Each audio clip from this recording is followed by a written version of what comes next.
From what I've gathered online, it was originally a short film, and then you made it into a feature now. I was doing a different project in Ghana. I was just filming on someone else's doc. And I had worked in the Ghanaian film industry in and out with my friends there. And we were all kind of like building together. My producer, Kofi Owusu Afriyie, was like, listen, this weekend, or they're going to start moving all the fishermen out of Jamestown. And they're planning to build a modern seaport. And we had known because Ghana had been saying they were going to do this, but like it just didn't happen. And then finally they were like, actually, it's going to happen now. So he was like, let's go in and document this.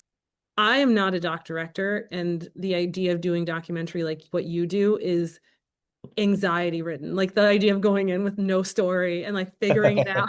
Like that is In the aftermath. that is so crazy to me. So I think my brain just ended up writing something Mm, over the night. I kind of was like, oh, it's these fishermen, and I wanted to talk about the change. And I think the idea of taking this like aging fisherman and forcing him into this modern world. And of course, he needs this little companion, this talking fish, to help him absorb change. And so that was the short. It was just this really contained thing about this one area.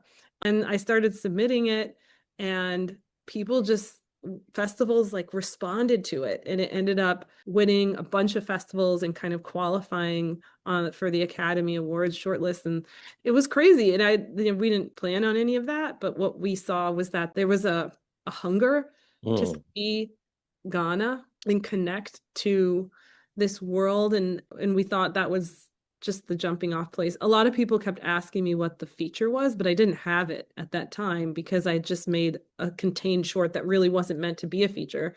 Okay. So it took a few years to really synthesize how and where I'd want to go with it as a feature.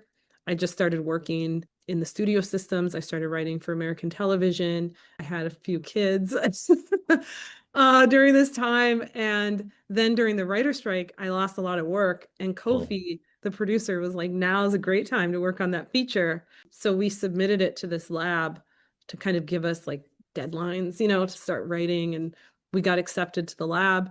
And then I started working on the feature version. He started working as a producer on it. And we didn't get very much money, but once we got like just enough to make it, we just went and did it. I see a pattern or sort of great kind of sense that you have for like seeing obstacles as opportunities to actually create, right? And creating magic out of that. I think that's really beautiful and that's very encouraging.